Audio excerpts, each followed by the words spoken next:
Simulan na natin ang tunay na kwento. Panahon ito ng 1970. Sierra Madre, Bulacan. Itago mo na lang ako kay Waga sa pangalang Mendoza.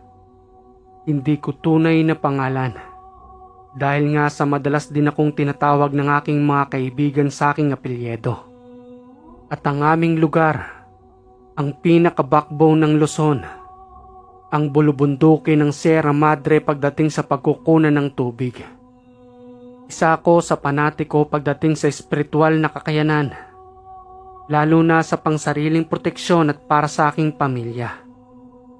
Dahil na rin iyon sa sarili kong karanasan, magmula noong malunod ako sa ilog, sa pag-aakalang hindi na ako mabubuhay. Mahigit 50 anyos na nga pala ako sa panahong ito. At noong aming kabataan, madalas kaming maligo ng aking mga kaibigan sa ilog. Hanggang sa dumating ang isang araw nang nalulunod ang isa sa aking kaibigan.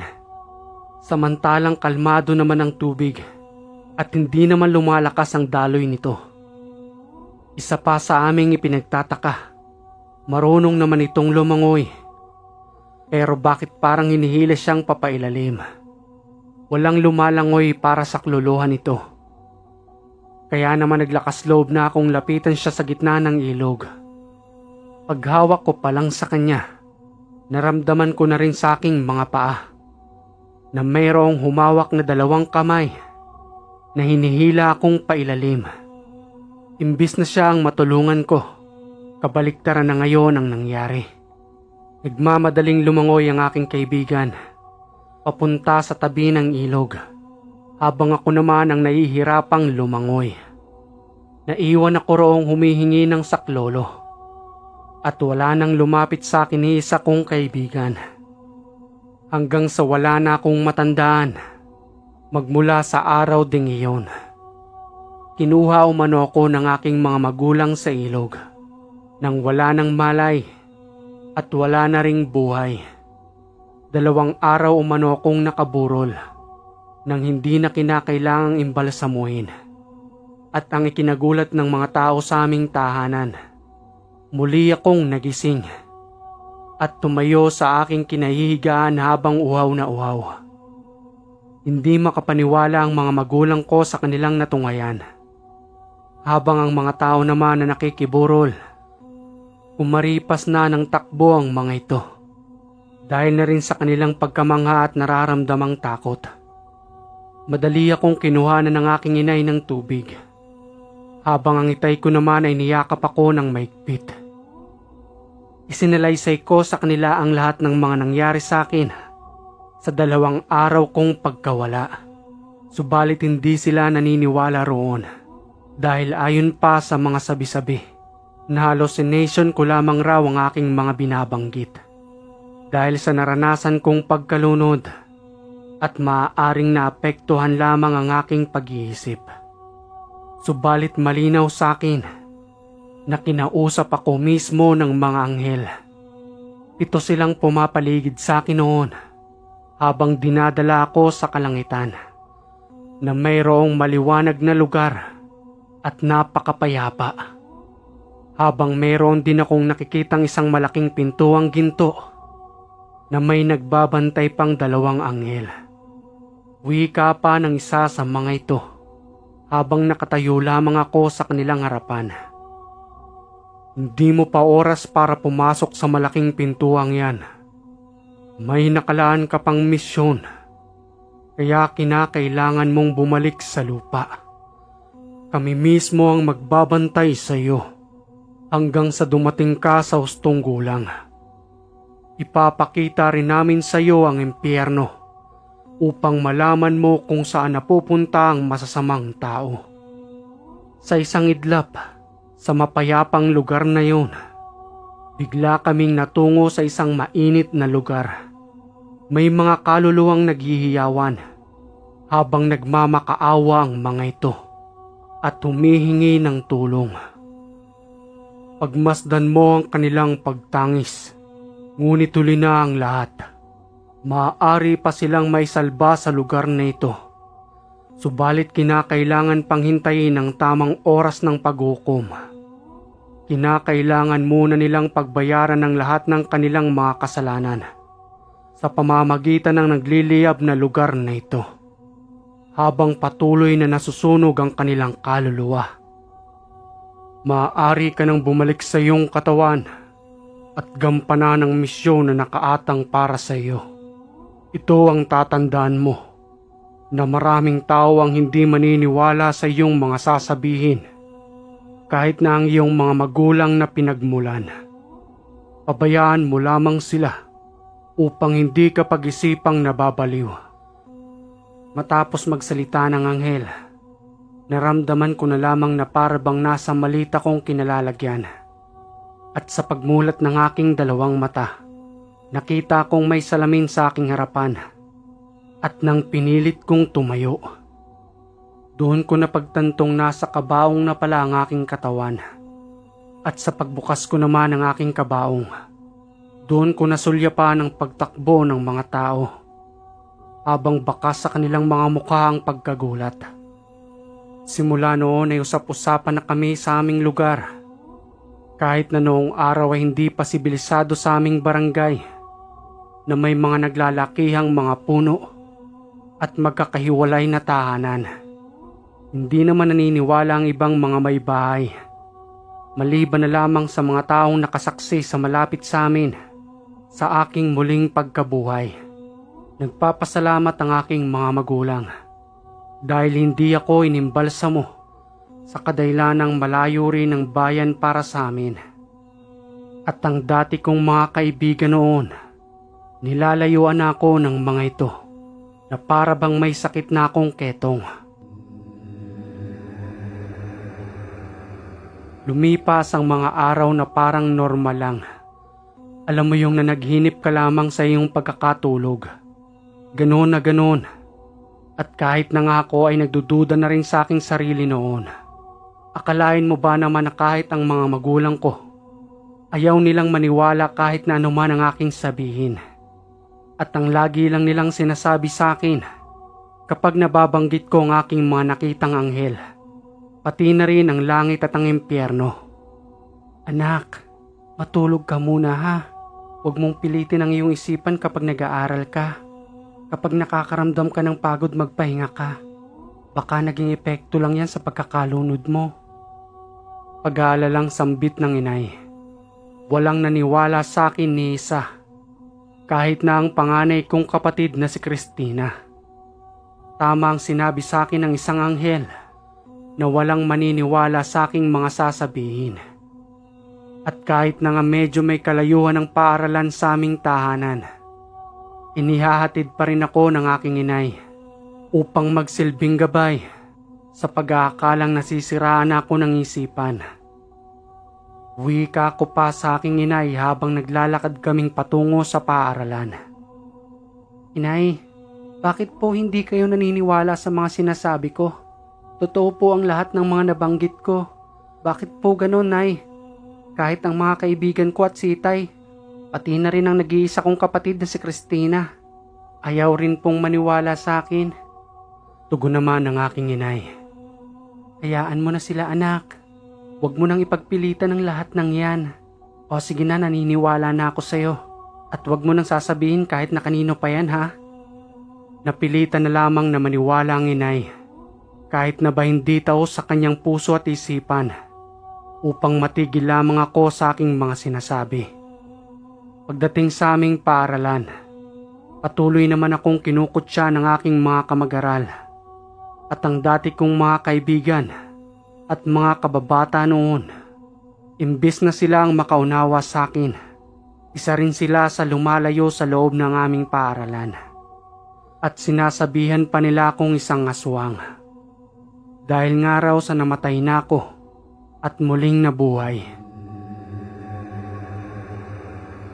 Wala naman akong magawa noong kabataan ko, kung di umiyak na lamang sa aking upuan, na ang pakiramdam ay para bang nag-iisang namumuhay sa mundo. Hanggang sa dumating ako sa hustong gulang, kinalimutan ko na ang lahat ng mga nangyari. Subalit habang naghihigib ako ng tubig malapit sa aming tahanan, may isang balon doon na may malakas na bukal ng tubig. At habang kumukuha ko ng aming maiinom, may isang matandang lumapit sa akin at nagwika ng, "O pwede ba akong makainom, iho? Uhaw na ako. Malayo ang aking nilakbay bago makarating sa balon na ito." Madali akong sumalok ng tubig at kagad namang ibinigay sa kanya. Sambit pa ng matanda matapos makainom. "Maraming salamat, iho. Ano nga ba ang pangalan mo?" "Mendoza ho ang pangalan ko, lo. Saan naman ho kayo nanggaling at bakit parang naligaw lang kayo rito sa aming lugar? Sa kadahilanang wala akong natatandang matandang tulad nyo." "Nanggaling pa ako sa langit, iho. Natatandaan mo ba nung ika'y napahamak? Bata ka pa noon at ikaw ang batang aming nakausap sa langit at 7 kaming anghel na gumabay sa iyo." "Natatandaan ko ho yun. Pero parang panaginip na lang sa akin ang mga nangyari. Hindi ko na rin mapaniwalaan ang sarili ko sa kadahilanang wala namang naniniwala sa akin noon." "Ngayon ding araw na ito, magsisimula na ang iyong misyon at meron akong ibibigay sa iyo. Hawakan mo ang medalyon ng 7 arkanghel. Ipinagkakaloob namin sa iyo upang magamit mo sa nasabing misyon." Tugon ko naman sa mga sinabi ng matanda. Lo, hindi ko naman ho alam kung paano gamitin ito. Nasaan na ho kayo? Bigla-bigla na lamang kayong nawawala sa aking harapan." Nawalang bigla ang matanda matapos kong mahawakan ng medalyon ng 7 arkanghel. Saan na ba nagtungo ang matandang yon? Aanuhin ko naman ang bagay na ito. Palamuti lang sa aking katawan. Bigla-bigla na lamang sumusulpot rito tapos bigla-bigla ring mawawala. Hindi kaya naiingkanto lamang ako? Ay nako, madala na nga ang tubig na ito sa bahay namin. Habang isinasalin ko ang tubig sa aming banga, isiniksik ko lang sa dingding ng tahanan ang medalyon na ibinigay sa akin ng matanda. Sambit pa sa akin ang itay. "Napakasipag naman ang anak ko. Salamat sa Panginoon dahil pinagkalooban nila kami ng ganito kabuting anak." Sabay dampi ng kanyang kamay sa aking ulo. "Sa iyo lang ho ako nagmana, tay. Siya nga ho pala, tay. May nagbigay ho sa akin ng isang bagay. Matandang lalaki. Kani-kanina lang ho doon mismo sa may balon. Isiningit ko lamang ho sa may dingding. At ang sabi pa nga sa akin ng matanda, isa raw ho siya sa mga anghel na tumulong sa akin noon." Tugon naman ang itay sa aking mga sinabi. "Anak naman, akala ko ba kinalimutan mo na ang lahat ng yan? At ang akala ko ay magaling ka na. Ay naku naman anak, huwag mo na ngang isipin ang mga yan. Nasaan ba ang bagay na sinasabi mong ibinigay sa iyo ng matanda?" "Halika ho tay, nandito lang ho sa may dingding." "Eto ho tay, hawakan mo. Ano ho bang ibig sabihin ng nakalathala sa bagay na ito?" Tugon naman ang itay. "Wala rin akong ideya anak patungkol rito. Itapon mo na lang siguro yan anak. Mukhang wala namang silbi." Sige ho. Itatapon ko na lamang ho ito sa may damuhan." "O siya, sige anak. Ikaw na ang bahala dyan. Asikasuhin lamang namin ang inay mo ang bukid." Matapos ay umalis na ang itay. Hindi ko itinapon ang ibinigay sa akin ng matanda. Inilagay ko pa yon sa aking silid sa may gilid ng aming altar. Kinagabihan ay napakalakas ng ulan, sabayan pa ng kulog at kidlat na aming naririnig sa labas ng tahanan. Maya-maya pa, may mga pangyayaring hindi namin inaasahan. Tumama sa aming bahay ang isang nagliliwanag na kidlat. Umugong ito na para bang napakalakas na kuryenteng dumadaloy sa aming tahanan. Habang patuloy pa ring nagliliwanag sa loob at labas ng aming bahay. Nakakasilaw ang liwanag na yun. Subalit ni isa sa amin ay walang nasaktan. Nasa 25 taong gulang na ako sa mga oras na yun. At wala na rin sa aming tahanan ng aking kapatid na si Christina. Sa kadahilan ng maaga itong nag-asawa. At ako na lamang ang naiwan sa aming mga magulang. Madali kong pinuntahan ang aking silid. Sa kadahilan ng doon ko nakikita ang pinagmumula ng liwanag. Nagawi ang aking paningin sa may altar. Doon ay nasipat ko ang bagay na ibinigay sa akin ng matanda. Tama ang aking hinala na ang pinagmumula ng liwanag ay ang bagay na iyon. Nakita ko roon ang isang mukhang napakaliwanag. Halos hindi ko nga ito matitigan habang nagsasalita sa akin ang, "Kakailanganin mo yan. Damputin mo at huwag mo na itong aalisin sa iyong katawan upang maturuan ka namin kung paano ito gagamitin." Dahan-dahan kong dinampot ang medalyong nagliliwanag. At nang mahawakan ko na nga yun, biglang dumilim sa loob at labas ng aming tahanan. Nawala ang nagniningning na kulay puting liwanag na kanina'y bumabalot sa aming bahay. Maya-maya pa ay biglang dumating ang inay. "Anak, anong nangyari sa ating tahanan? At bakit nagniningning ng sobrang liwanag kanina? Dito yun ang gagaling sa iyong silid." Nay, hindi ko rin ho alam. Pero bigla na lang ho yung nawala." Minabuti ko na lamang na ilihim kay Nay at Itay dahil alam kong hindi rin sila maniniwala. At kahit na nga anong pilit kong ipaunawa sa kanila, sarado pa rin ang kanilang isipan patungkol rito. Kaya naman tila naging panaginip na lamang sa kanila ang mga nangyaring yun.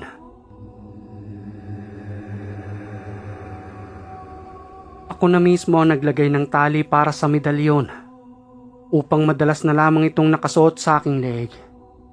At sa tuwing gabi na aking pagtulog, yun ang oras ng pakikipag-usap sa akin ng mga anghel at napapansin kong nagkakaroon ako ng ibang katangian. Umihiwalay ang aking kaluluwa sa katawan at kung saan ko manaising magpunta, madali akong nakakatungo roon sa pamamagitan ng kanilang gabay. Noong una ay nahihirapan ako at nakakaramdam ng matinding takot. Sa kadahilan ng kahit ang mga pumanaw na, nakakasalubungan ko sila na para bang normal na tao lamang. At may iba't ibang elemento rin akong nakikita. May mga mabubuti at mayroon ding masasama. Ipinaranas sa akin ng mga anghel iyon upang matutunan ko ang tinatawag na astral projection at hindi magkaroon ng sagabal sa aking mga misyon. Isang araw, napadaan ako sa dati kong mga kaibigan. Umiinom sila ng tuba sa ilalim ng punong mangga. Habang mayroong maliit na lamesa, gayon na rin ang upuan na yari lamang sa binaak na kawayan. Sambit pa sa akin ng mga ito habang ako inaayang uminom. "Oy Mendoza, nagbago ka na talaga. Hindi ka na sumasama sa amin. Halika, tumagay ka muna rito. Sayang naman ang pagiging magkaibigan natin dati." "Salamat, Victor. Meron pa kasi akong gagawin sa bahay. Kaya pas muna siguro ako. Maraming salamat na lang sa paanyaya nyo." "Ano ka ba, Mendoza? Tumagay ka naman kahit isa lang. Napapahiya ako sa mga kasama ko rito."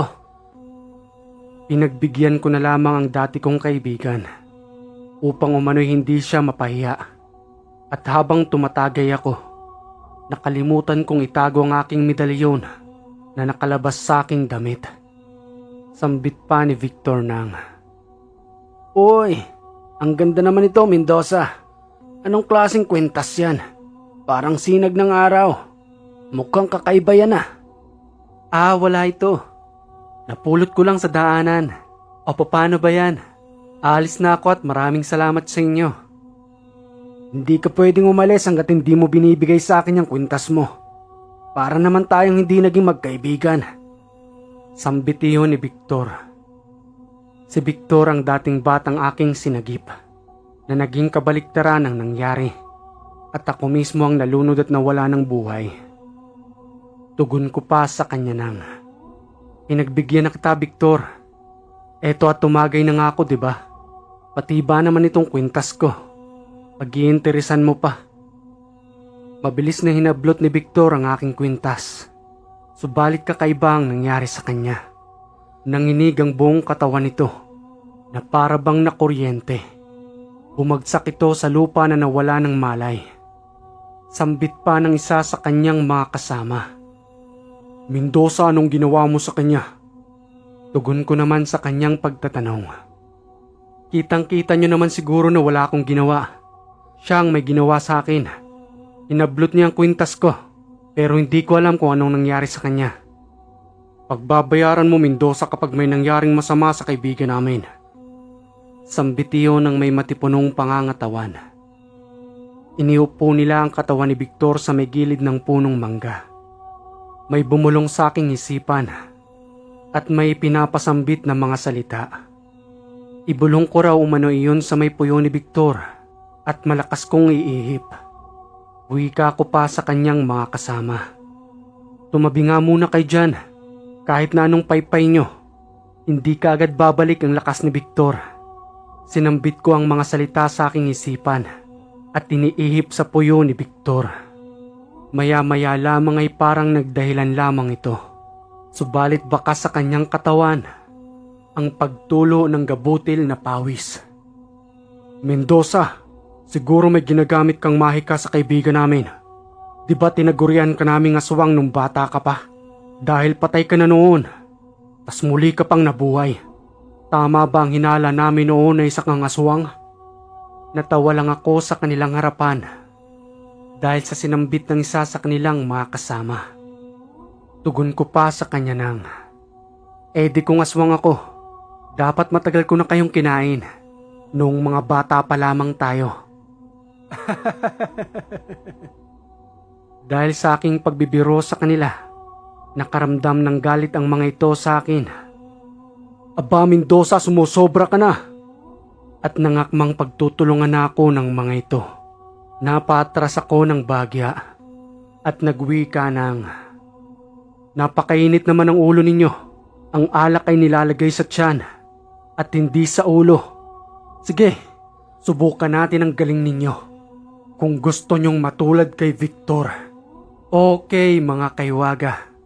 Abangan ang magandang part 2 ng kwentong ito. At kung may komento ka sa kwentong ito, maaari kang mag-comment dyan sa baba.